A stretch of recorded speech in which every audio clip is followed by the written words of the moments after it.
Are the judges ready? Time?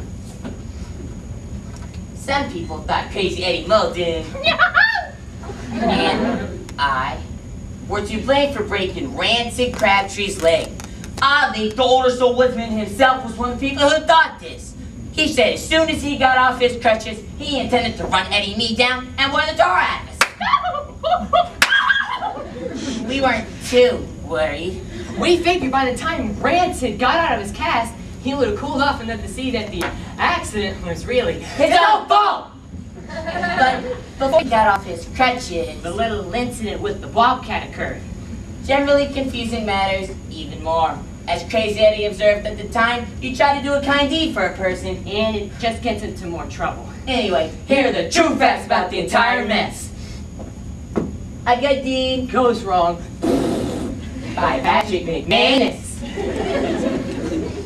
During our Christmas vacation from 3rd grade, Eddie and I built a toboggan run up on the mountain behind Rancid Shack. The design of our run was based on what we had seen in newsreels at the Bedore Theater The Saturday before.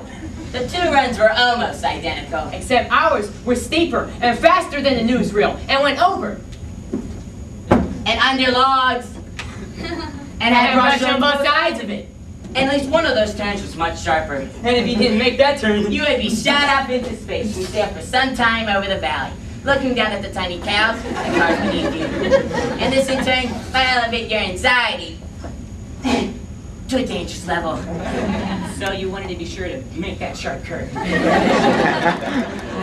Erosion had cut the trail down to bare rock, which was now coated with ice. making it even better for a toboggan run. We completed a track on Friday and planned to make our first test run on Saturday.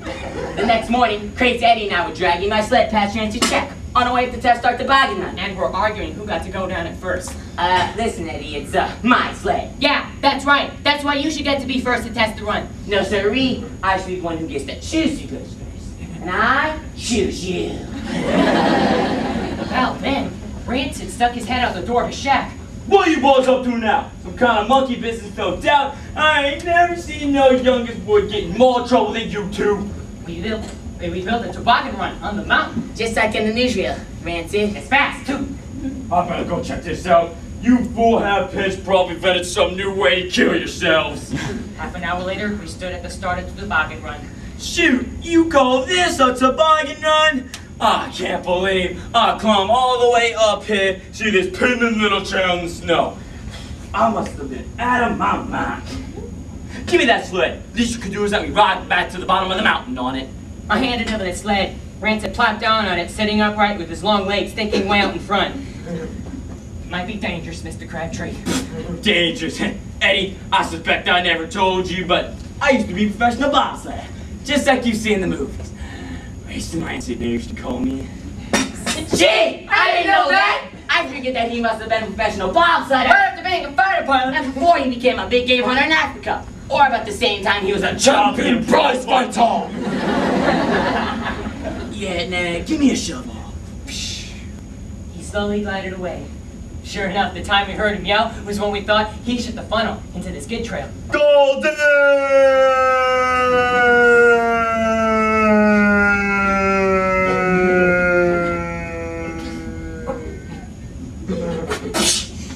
I think he liked the skid trail section. Yeah, he sounded excited. So that is how Rancid broke his leg. He said later he didn't know when, where, or how he broke his leg, or even that he had, because his mind was still occupied with other matters, among which was wailing the tar out of Eddie and me.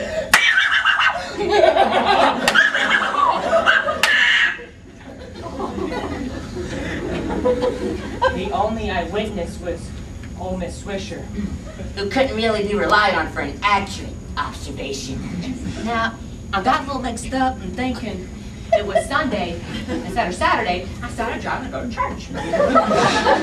Especially nervous. Going by that dreadful Rancid Crabtree shack with collars. He's in cahoots with the day. Well, I'm driving along, mind my own business.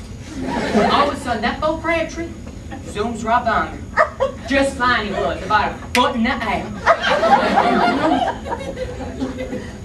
I just caught a glimpse of his face. I hit it He's holding this little green tree in one hand, torn out by the roots it was. I bet the tree had something to do with those devilish rights of his. Well, I turned around and went home. It was a good thing I did too, because I remember it was Saturday instead of Sunday.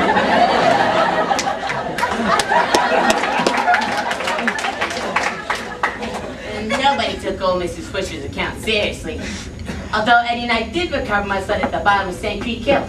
Sprayed out in front of it when we first thought to be blood, but then discovered it was nothing more interesting than tobacco juice. A couple of Saturdays later, Eddie and I were walking along the highway pulling my sled. We've been trying to come up with an idea for making amends with Rancid. When we saw a furry shape lying on the highway. Both of us had fine roadkill collections. And this specimen looked exceptional.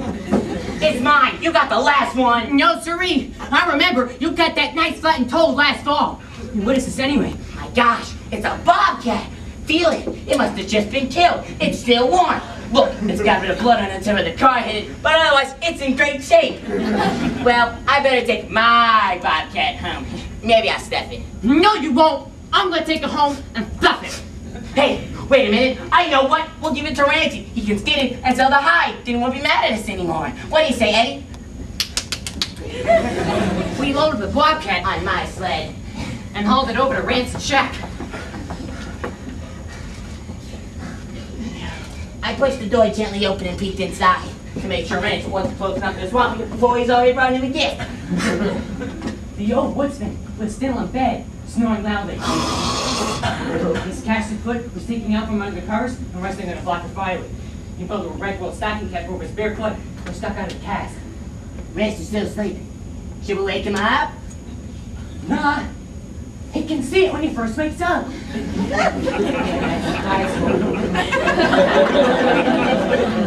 Eddie was very good at nice surprises for people. The bobcat lay down on the table next to the snoring Rancy. Eddie studied the arrangement. No good. It looks too dead. He found a box of matches.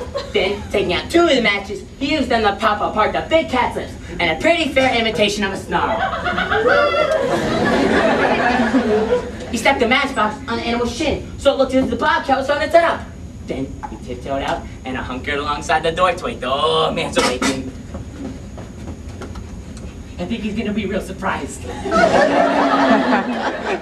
Yeah, me too. Presently, Rancid stopped snoring. He muttered something in his sleep.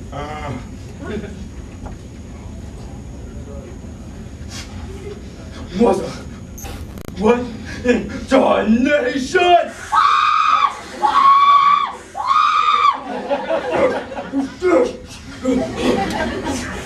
Go, Dad!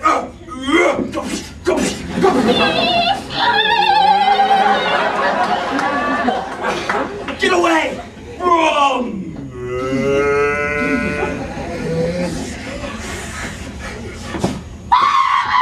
I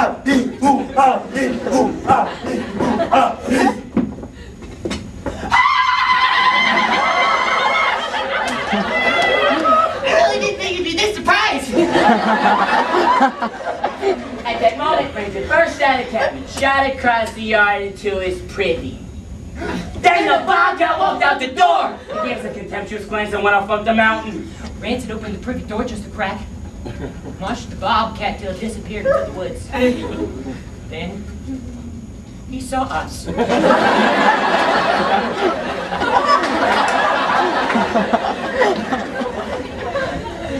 Crazy Eddie and I started toward home.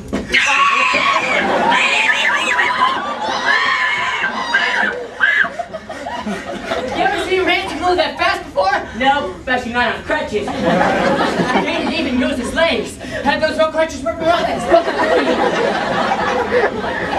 You ever think he was an acrobat in the circus? Probably. I see he don't sleep in pajamas neither. Yeah, you probably will after this, though.